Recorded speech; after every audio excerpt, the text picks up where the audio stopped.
오늘 본문이 우리가 잘 알고 많이 들었던 십계명에 대한 말씀입니다. 이것을 두고 만들어진 굉장히 유명한 영화가 있죠. 십계라는 영화가 있죠.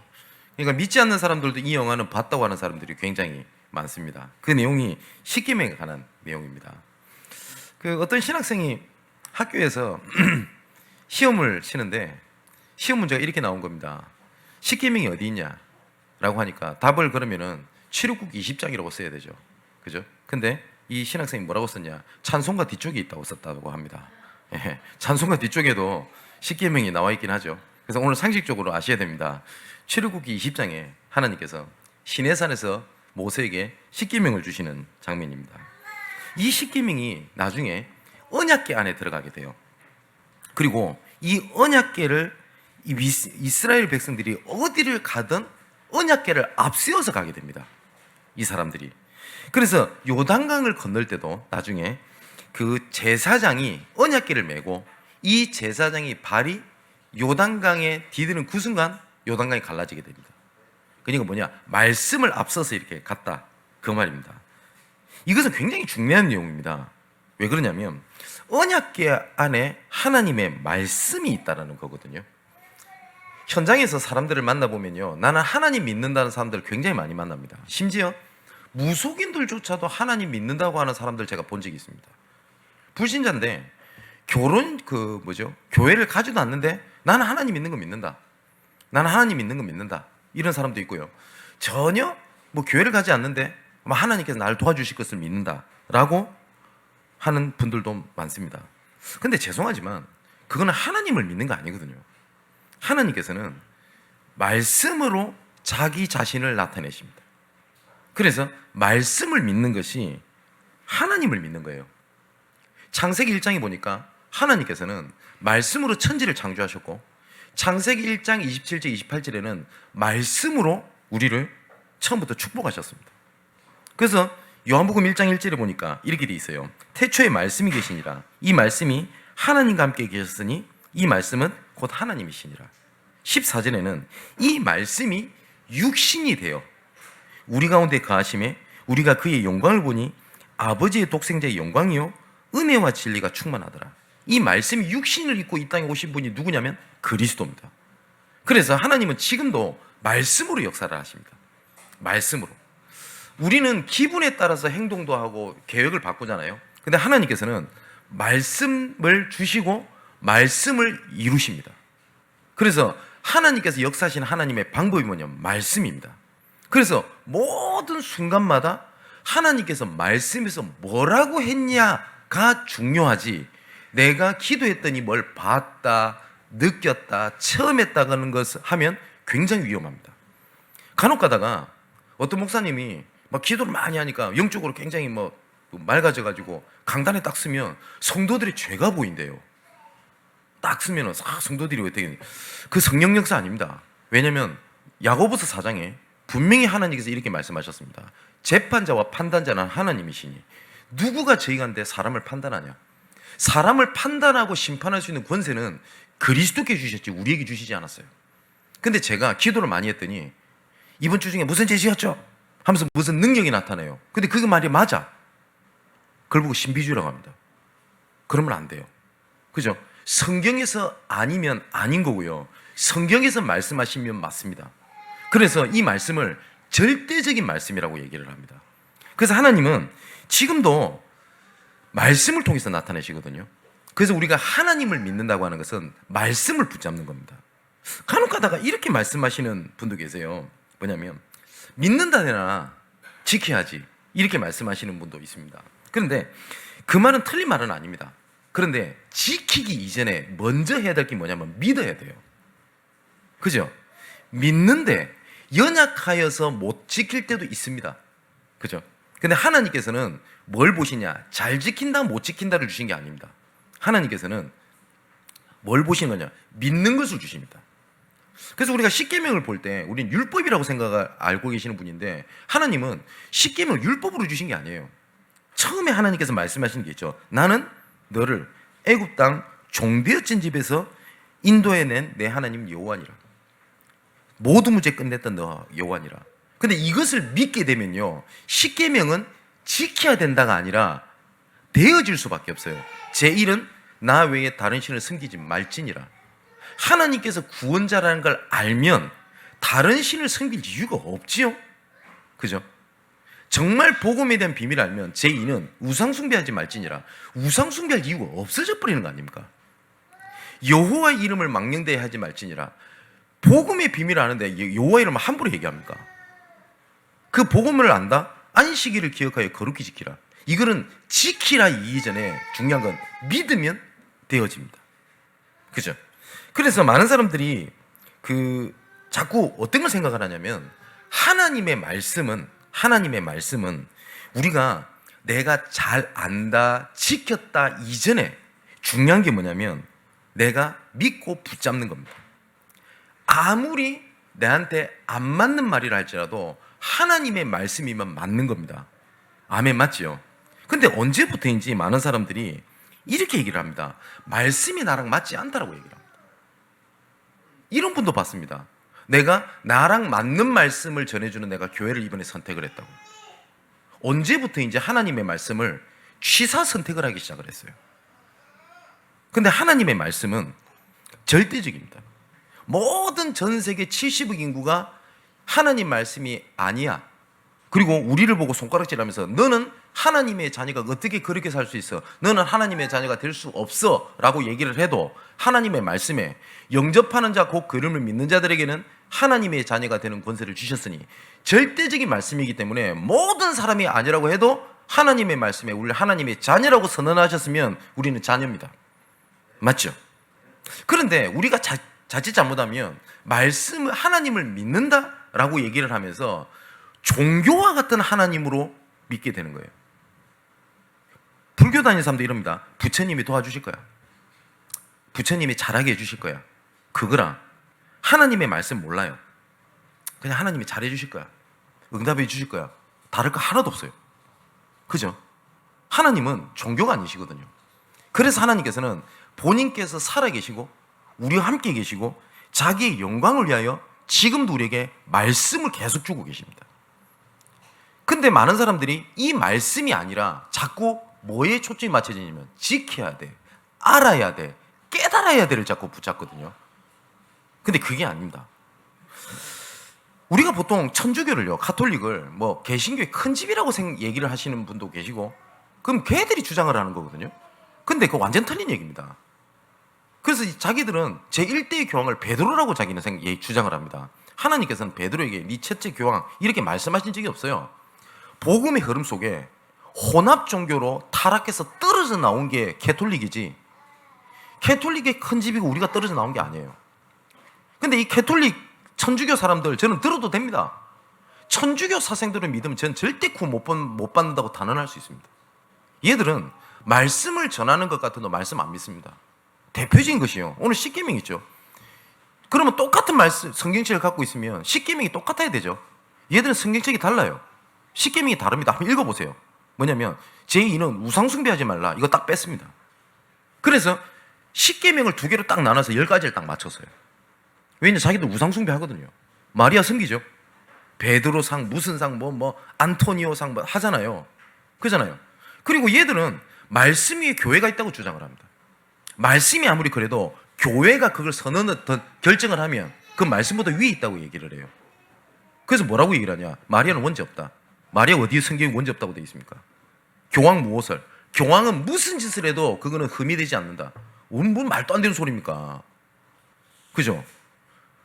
이것처럼, 근데 이 사람들은 뭐라고 하는지 압니까? 하나님을 믿는데요. 열심히 합니다. 봉사도 합니다. 진짜 착하게 살려 열심히 합니다. 근데 주변 사람들은 저 사람 하나님 믿는다고 하잖아요. 하나님 볼 때 하나님 믿는 게 아닙니다. 맞죠? 하나님은 지금도 우리에게 말씀을 주고 계시고요.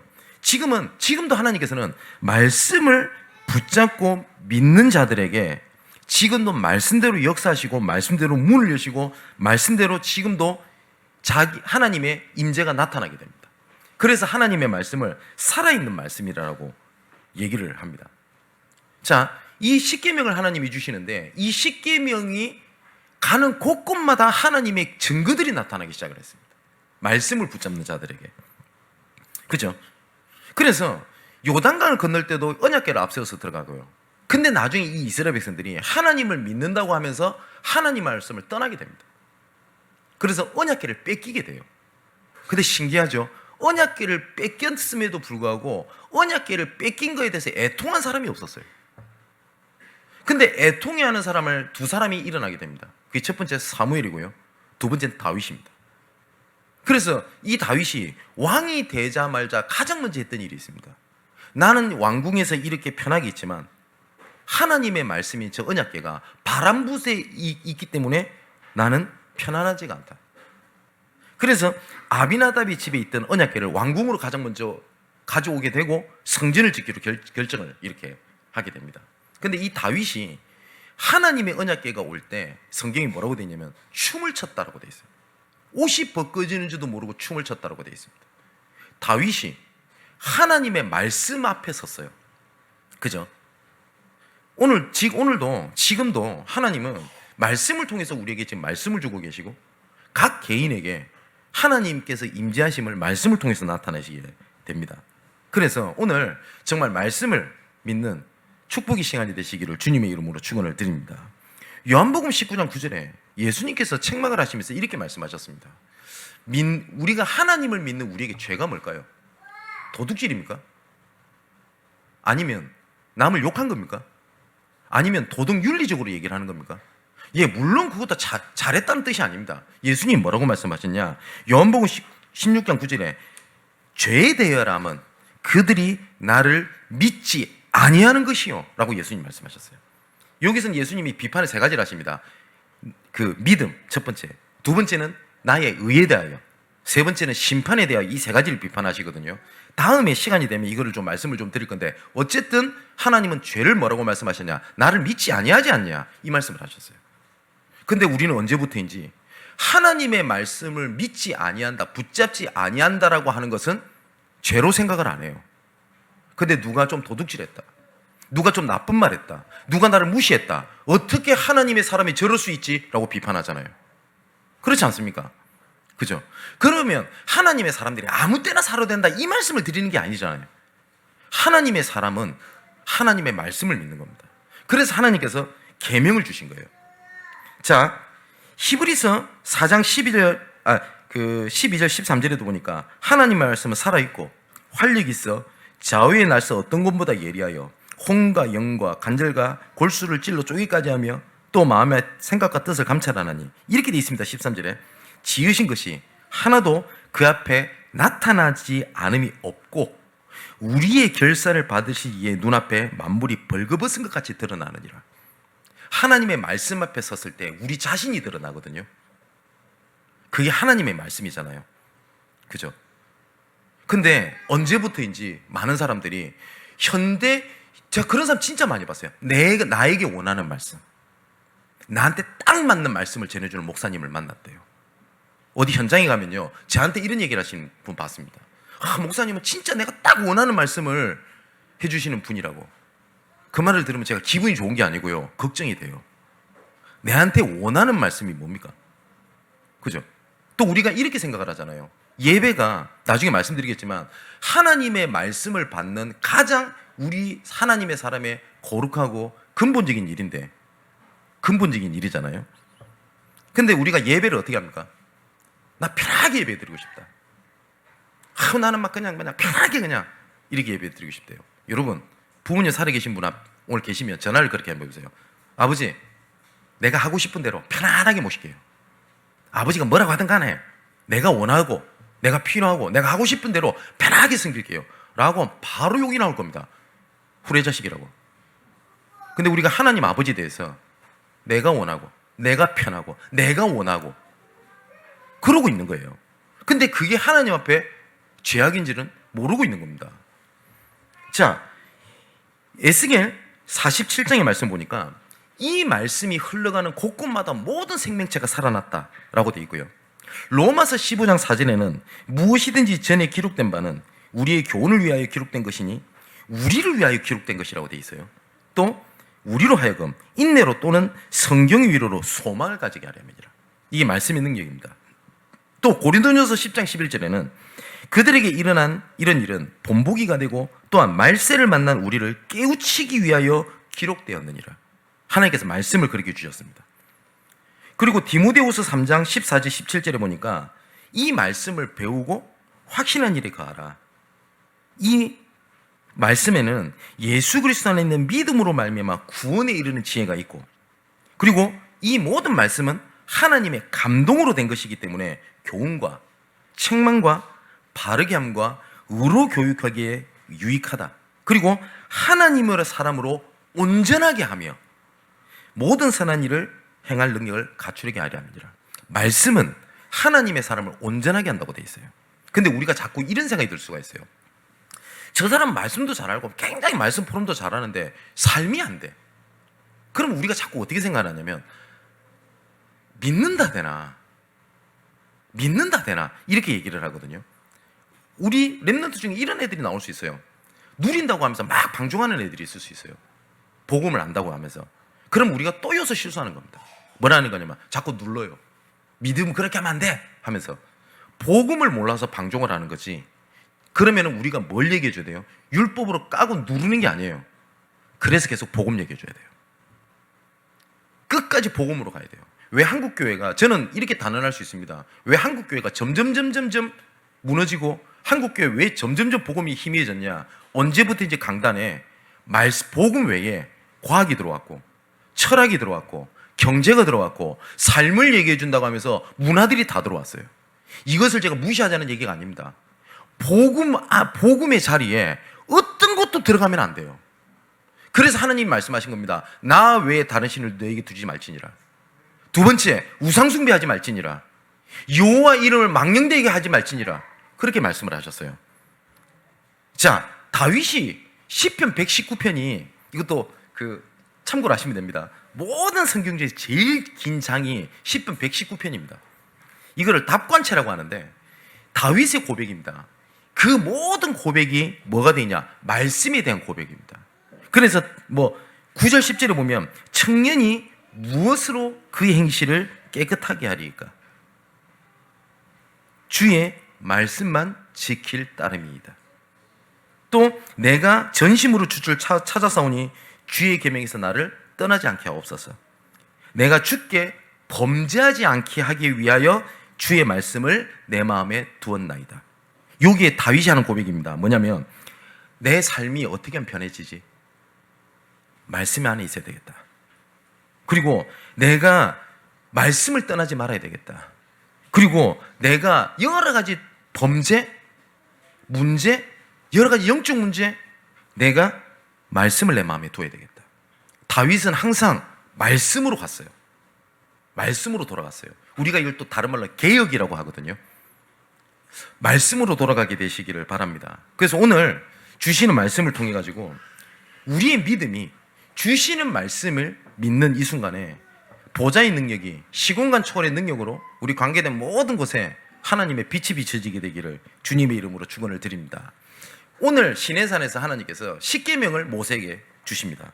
그래서 하나님께서 돌판에다가 직접 하나님의 계명을, 여호와의 계명을 적게 하십니다. 그래서 돌판이 2개예요. 그래서 돌판이 하나는 하나님에 대한 언약, 계명이고요. 그 다음에 나머지는 사람에 대한 계명에 대한 말씀을 하나님이 주시게 됩니다. 그래서 가장 첫 번째가 하나님에 대한 언약을 주시는데, 아까 말씀드렸던 것처럼 십계명은 지켜라 라고 주신 게 아닙니다. 뭐냐면 지킬 수밖에 없는 하나님의 복음으로 주셨어요. 그래서 하신 말씀입니다. 나는 너를 애굽 땅 종되었던 그 집에서 인도하여 낸 내 하나님 여호와니라. 이러면서 뭐라고 말씀을 주셨냐? 제1은 나 외에 다른 신을 내게 두지 말지니라. 우리가 1계명에서 4계명까지 딱 한 단어로 딱 요약을 하면 딱 그거예요. 오직이에요. 쉽게 말하면 나를 봐. 더 정확하게는 나만 봐. 나 외에 다른 신을 두지 말지니라. 제2계명은 뭐라고 말씀하셨냐면 우상 숭배하지 말지니라 라고 말씀을 하십니다.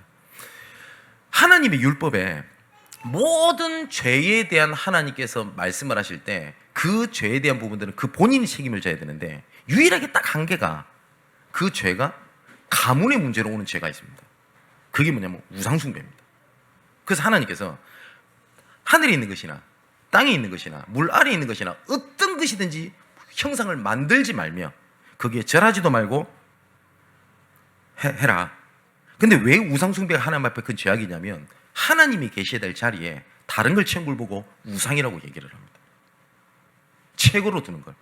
그래서 지금 우리 10대 애들이 아이돌 하죠. 이 아이들이 우상이라는 뜻입니다. 우리 10대들이 우상을 만들겠다는 거예요. 그러면 10대 때 가수 좋아하는 거 좋아할 수 있어요. 근데 뭐냐? 우상을 만들겠다는 거예요. 아이돌. 그죠? 그래서 하나님께서 이 죄를 갚되 3, 4대까지 이르게 하거든요. 이쯤 되면 살벌하죠. 근데 하나님이 6절에 뭐라고 말씀하시냐? 그러나 나를 사랑하고 내 계명을 말씀을 붙잡고 지키는 자에게는 내가 1000대까지 은혜를 베푸느니라. 그겁니다. 그래서 우상 숭배를 하나님께서 하지 말라 하는 이유는 하나님이 계셔야 될 자리에 딴 게 딱 들어가 있는 거예요. 근데 돼지 같은 거 있잖아요.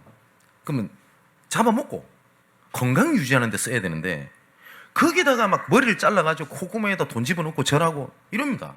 그 돼지 머리가 뭔 능력이 있길래. 명태는요 두드러 패가지고 북으로 먹든 국거리 먹어야 될 건데 그걸 왜 걸어둡니까 그거를.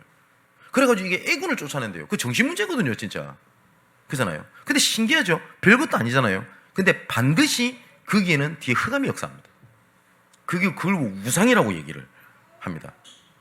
그래서 우리나라에서 과학자들이 제일 많이 사는 곳이 저쪽에 대전 대덕과학단지잖아요. 정말 웃긴 게 대덕과학단지를 조성해놓고 가장 먼저 뭐 했는지 아세요? 제 고사진 했어요. 과학자들이. 과학자들도 뭐가 불안한 거예요. 뭡니까? 귀신 어딨냐? 말은 그렇게 해도 고사부터 지냈다고 그래요. 그러면 지낼 수 있겠죠. 그런데 그 뒤에는 반드시 흑암이 역사합니다.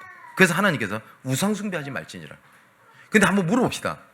하나님 자녀된 우리가 우상숭배를 해야 된다 안 해야 된다가 아니죠. 우상숭배해야 될 이유가 없잖아요. 또 하나님께서 3계명에 이렇게 말씀을 하십니다.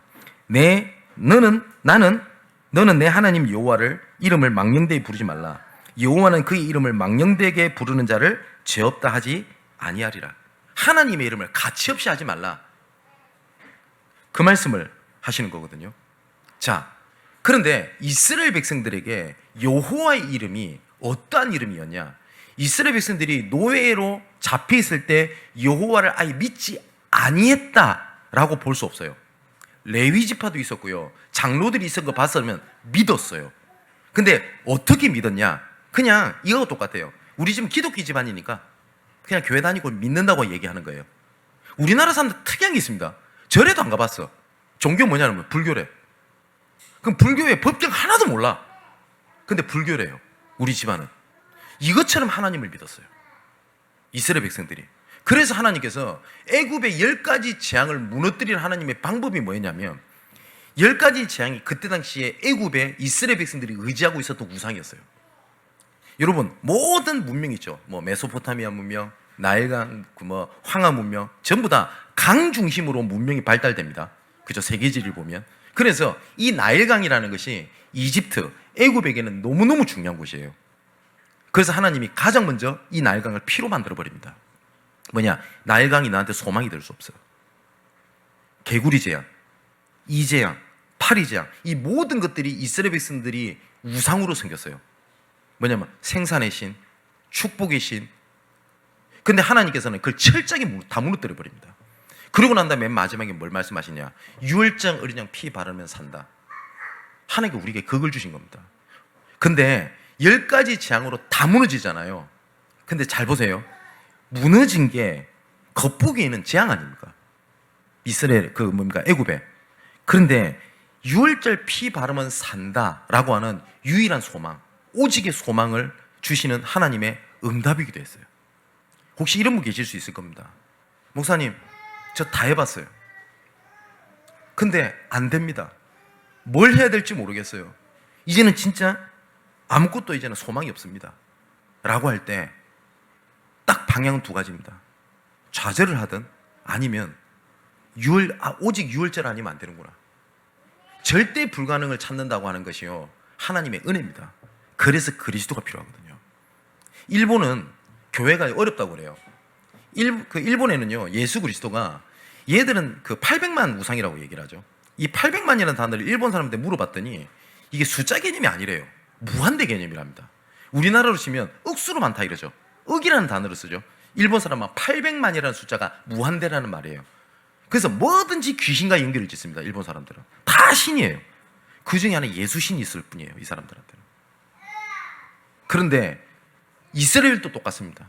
어쩌면 우리에게 지금 하는 똑같이 말씀하실 수 있습니다. 우리는 하나님 믿는다고 하는데 나름대로 돈도 중요하고 자녀도 중요하고 뭐도 중요하고 이때 하나님께서 하나를 딱 보여주시는 거예요. 어떤 것도 니한테 소망이 될 수 없어요. 그래서 오직 여호와를 앙망하는 자는 새 힘을 얻으리니. 그래서 하나님께서 오직 그리스도를 알게 하시는 하나님의 은혜입니다. 그래서 그 이름을 망령되 일컫지 말라. 자, 이 내용이 전부 다 나만 봐라, 우상무 섬기지 마라, 망령되 일컫지 마라 이러면서 네 번째 계명이 오직 하라는 말인데 이 오직 하는 하나님의 방법을 언약을 말씀을 주십니다. 네 번째가 뭐죠? 안식일을 기억하여 거룩히 지키라. 말씀을 주시는 그 흐름, 말씀을 주시는 그 자리, 그 속에 있으라. 그게 하나님의 방법이었어요. 이것을 자칫 잘못하면 주일 성수 지켜라, 예배 빠지지 말라, 지켜라 쪽으로가 주신 것이 아니고 이때 하나님의 말씀이 선포되거든요. 흩어진 자들이 하나님의 때에 모일 때 주의 말씀이 선포됩니다. 그래서 현장에 흩어져 있던 우리들이 주일을 기억하여 하나님 앞에 모일 때 하나님께서 말씀을 주신단 말이에요. 그래서 하나님께서 뭘 말씀하셨냐? 제사를 말씀하셨고 예배를 말씀하셨어요. 그래서 지금도 하나님께서 우리를 인도하는 하나님의 방법이 예배입니다. 자, 이것이 4계명까지고요. 이제 5계명에서 10계명까지는 이제는 사람에 대한 언약입니다. 근데 왜 하나님께서 사람에 대한 언약을 주셨냐? 살리라는 거예요. 그래서 우리가 누가 그러잖아요. 십자가 이렇게 있지 않습니까? 그래서 위에서 아래로 이렇게 내리잖아요. 하나님과 우리 사람 사이 언약. 옆으로 긋죠. 사람과 사람 사이 언약이라고 얘기를 하거든요. 근데 이걸 아까 막 계속 말씀드리듯이 지켜라 이러면 일이 돼요. 근데 하나님께서 그렇게 하시라는 이유는 살리라고 주신 거예요. 살려야 되기 때문에. 그죠? 그래서 5계명이 뭡니까? 내 부모를 공경하라. 제6계명은 살인하지 말라. 제7계명은 간음하지 말라. 제8계명은 도둑질하지 말라. 제9명은 내 이웃에 대하여 거짓 증거하지 말라. 제10계명은 내 이웃의 집을 탐내지 말라. 그러니까 내 이웃의 소유를 어떤 것도 탐내지 말라라고 주셨습니다. 그 이유는 살려야 되기 때문에 그렇거든요. 이게 하나님께서 우리에게 주신 하나님에 대한 언약, 사람에 대한 언약입니다. 그래서 하나님에 대한 언약을 딱 한마디로 말하면 뭐예요? 오직. 그래서 오직 하나님의 방법을 안식일을 기억하여 거룩히 지키라. 사람에 대한 언약은 하나님께서 살려야 되기 때문에. 자, 그런데 이 말씀을 하시고 난 다음에 그 중요한 내용은 18절부터 나와요. 저는 예전에 말씀이 은혜가 안 된다, 예배 때요. 그리고 말씀이 나랑 맞지 않다 라는 갈등을 되게 많이 했던 적이 있습니다. 안 맞는 거예요. 말씀이 틀렸다고 생각을 하는 것이 아니라 나랑 안 맞는 거예요. 왜냐하면 내 현실은 가정 문제, 경제 문제, 어쩌면 가장 밑바닥 문제 속에서 해우덕대고 있는데 하나님의 말씀은 세계복음화를 말씀하세요. 아니, 내가 죽을 판인데, 난 치유받아야 될 것 같은데, 그래서 치유된 계속 메시지를 주셔야 될 것 같고, 경제가 너무 어려우니까 경제 회복에 대한 말씀 계속 주셔야 될 것 같은데 하나님은 그렇게 말씀하시지 않는 것 같은 거예요. 그래서 나는 말씀이 안 맞다라는 생각을 한 겁니다. 그게 당연히 예배 때 은혜를 못 받아요. 제가 신학생이니까, 교회 교역자니까 말은 못해요. 내가 은혜 못 받고 있습니다, 이 말을 못해요. 제가 담당하고 있는 청년들, 우리 랩런트들, 성도들한테 저는 예배 때 은혜 못 받고 있지만 여러분들 은혜 받으십시오, 이 얘기를 하겠습니까? 말은 못해요. 그러니까 믿는 척을 해야 돼요. 너무 괴로운 겁니다. 그러다 보니까 여기저기를 찾아다니게 돼요. 시간표에 맞는 하나님의 필요한 훈련을 받으러 가야 되는 건데 저는 훈련이 그냥 내 갈급함을 해결하는 그냥 장이었던 거예요. 여기저기를 쫓아다니는 거예요. 그러니까 좀 괜찮아지는 것 같아요. 이 말씀 들으니까 좀 좋은 것 같고, 이 말씀 들으니까 좀 괜찮은 것 같고. 그런데 나중에 결국은 제자리 돼요. 결국은 제자리더라고요. 나중에는 너무 이것저것 들어놓으니까 헷갈려요. 혼란도 와요. 도대체 무슨 말이 맞지? 이런 생각도 오게 되더라고요. 그러다가 어느 날입니다. 하나님 은혜를 주신 거죠. 하나님 앞에 진실돼 봤어요. 하나님 앞에. 하나님의 말씀이 틀린 게 아니라면 내가 틀린 거잖아요. 그죠? 강단에서 주 하나님이 지금도 말씀을 주시는 것이 맞다면 내가 틀린 거지 말씀이 틀린 게 아니잖아요. 근데 저는 언제부터인지 말씀이 틀렸다, 말씀이 안 맞다 생각을 해서 저는 말씀을 막 찾아다니고 있다는 생각이 들더라고요. 그러다가 하나님 앞에 선 겁니다. 그러면 지금 하나님은 살아계시고 지금도 말씀을 주시고 계신 것이 맞다면 하나님께서 원하시는 것, 하나님께서 원하시는 자리, 하나님께서 원하시는 일 속에 있으면 이 말씀이 하나님의 말씀인데 하나님께서 원하시지 않는 자리, 하나님께서 원하시지 않는 흐름, 하나님께서 원하시지 않는 것에 붙잡혀 있으니 하나님의 말씀이 나랑 안 맞는 겁니다.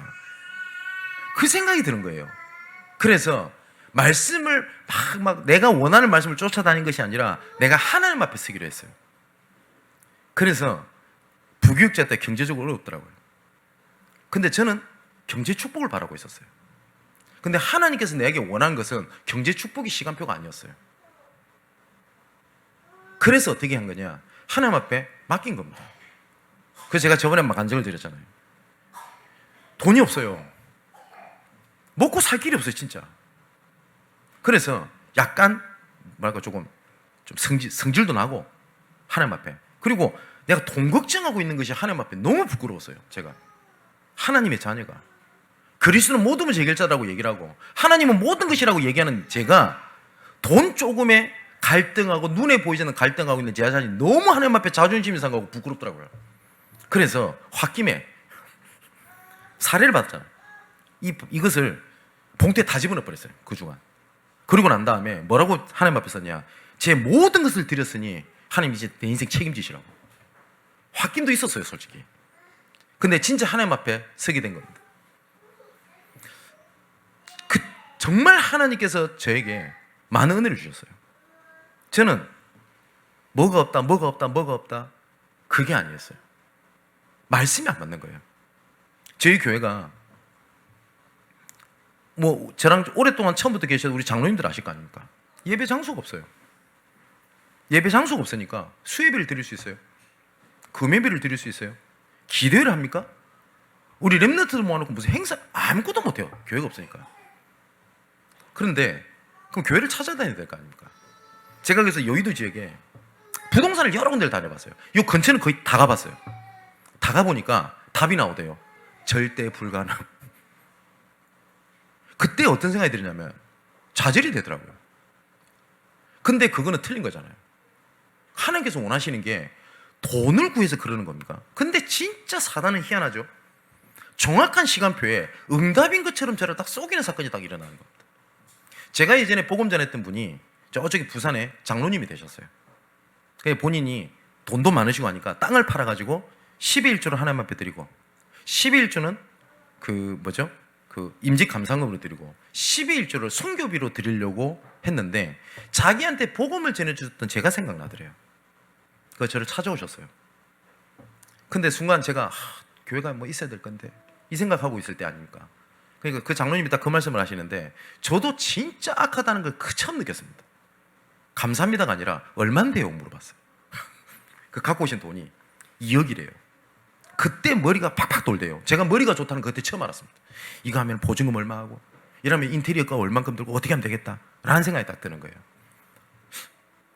근데 히스기야 생각이 났어요. 히스기야가 사내립이 죽이겠다라고 선전포고했던 그 편지를 하나님 앞에 가게 되거든요. 근데 그 전에 이 히스기야가 도움을 요청합니다. 첫 번째, 애굽에게 나 좀 도와줘. 나중에 어떻게 하죠? 성전에 있는 금을 끌고 가지고 아수르 사내립한테 갖다 바칩니다. 용서해줘, 도와줘.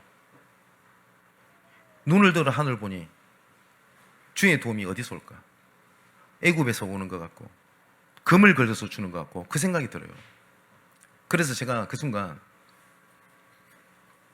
제가 이걸 받으면 하나님 앞에 못 쓸 것 같더라고요. 두 번째, 장소는 구할 수 있겠죠. 우리 교회 성도들이 교회가 세워지는 응답을 제가 가로막는 거라는 생각이 들었어요.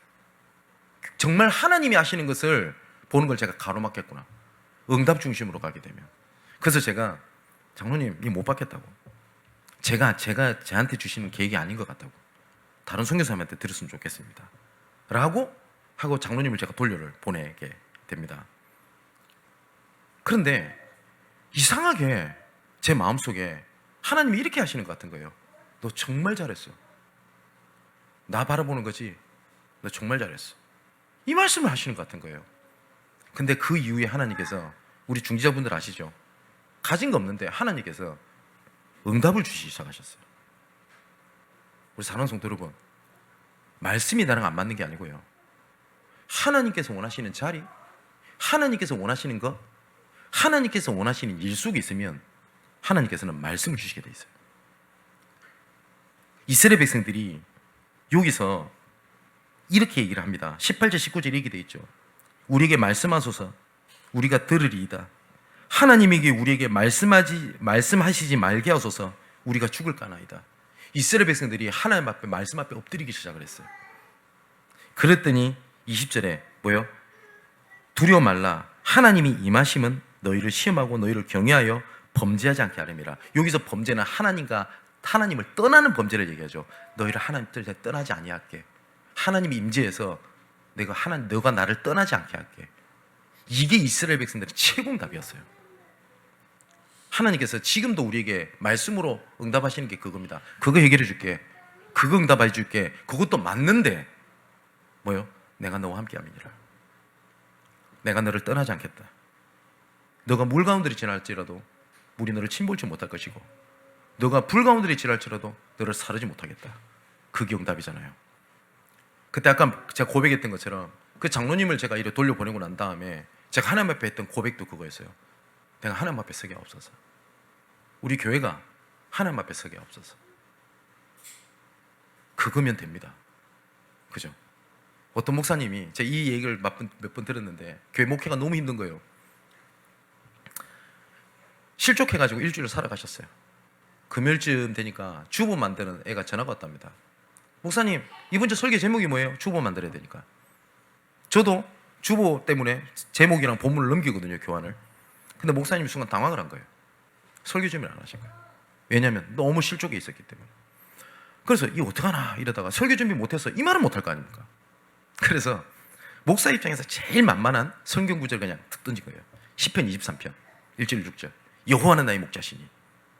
그 설교에서 많이 하거든. 그래서 퉁면스럽게 얘기했대요. 여호와는 나의 목자시니. 시편 23편 1절에서 6절. 그러니까 이 듣는 애가 잘 못 들어가지고 제목 그거예요. 그거면 된다. 그거면 돼요. 이렇게 보낸 거예요. 근데 주일날 때 갔더니 주보에 뭐라고 나왔냐면 설교 제목 여호와는 나의 목자시니 그거면 됩니다 라고 올려놓은 거예요. 그거면 됩니다라는 말까지 제목인 줄 알고 올려버린 거예요. 근데 목사님이 뒤에 앉아가 이걸 딱 보면서 그렇게 우셨대요.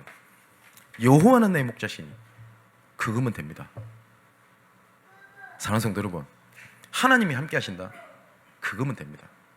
그래서 하나님께서 말씀이 임재한 곳에 나를 나타내시겠다 라고 말씀하시는 거예요. 그러면서 24절에 이렇게 말씀하십니다. 오늘 내게 토단을 쌓고 그 위에 내 양과 소로 내 번제와 화목제를 드리라. 내가 내 이름을 기념하게 하는 모든 곳에서 내게 임하여 복을 주리라.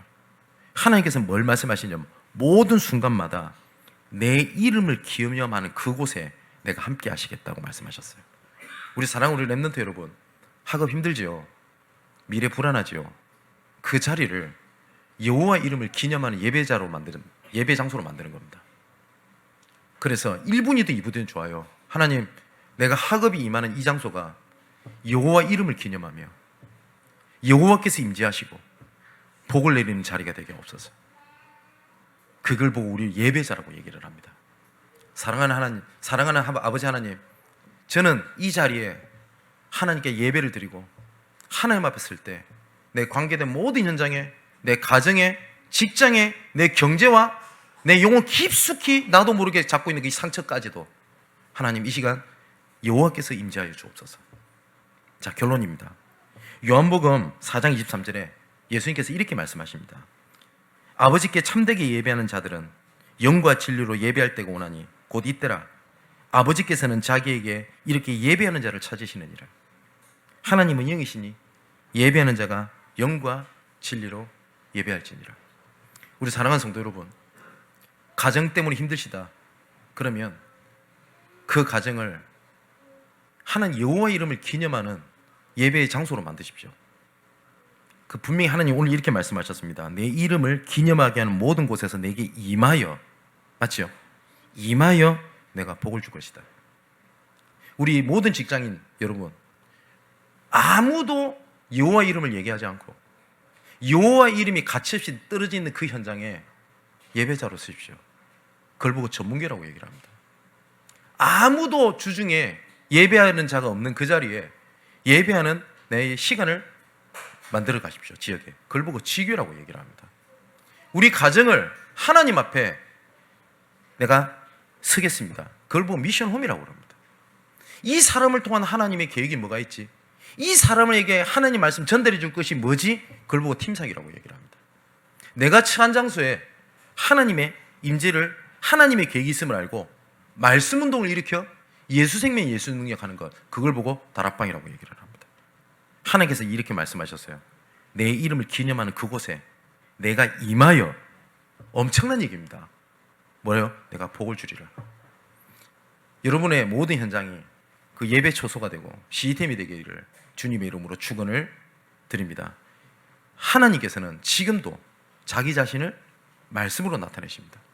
말씀 붙잡는 이 시간이 하나님이 임재하시고 하나님의 복이 임하게 되는 시간이 되기를 여러분들을 축복합니다. 기도하겠습니다. 우리에게 영세전부터 감추었다가 이제 나타나신 바 된 복음을 알게 하시고 복음의 흐름 속에 있게 하시다가 지금 복음의 자리에 인도하신 아버지 하나님께 감사함을 드립니다. 이 복음으로 말미암아 여호와 하나님의 영광이 세세무궁하도록 있게 될 줄 확신합니다. 말씀으로 지금도 자신을 나타내시는 아버지 하나님을 바라보며 말씀 앞에 엎드린 우리에게 하나님이 살아계시며 그리스도는 모든 문제 해결자이시기 때문에 어떤 것도 문제가 되지 아니하고 말씀 붙잡는 이 시간 성령께서 역사하시는 것을 보게 하시는 하나님의 올바른 믿음 위에 굳게 서게 하여 주옵소서. 이 시간 우리에게 주시는 말씀의 능력으로 보좌의 축복이 우리의 모든 삶과 현장에 임하게 하시고 관계된 모든 현장에 시공간 초월의 축복이 임하여 세계 살리는 빛의 응답이 나타나게 하여 주옵소서. 아버지 하나님께서 내 이름을 기념하게 하는 모든 곳에서 우리에게 임하여 복을 주시겠다는 언약을 붙잡고 아무도 예배하지 않는 이 현장에 예배자로 서게 하옵소서. 아무도 그리스도를 말하지 않는 그 현장에 그리스도를 말하고 예배하는 시스템이 세워지게 하여 주옵소서. 내가 처한 이곳에 문제 해결, 응답, 축복을 바라보는 것이 아니라 하나님 나라가 임하게 하시고 주의 영광이 나타나게 하여 주옵소서. 이 일을 위하여 아무도 모르고 아무도 할 수 없고 아무도 가지 않는 곳에 헌신하며 생명을 드리는 제자의 길에 서게 하여 주옵소서. 이 모든 말씀을 그리스도가 되시는 예수님의 이름으로 기도하옵나이다. 아멘. 자, 우리 찬양을 드리겠습니다.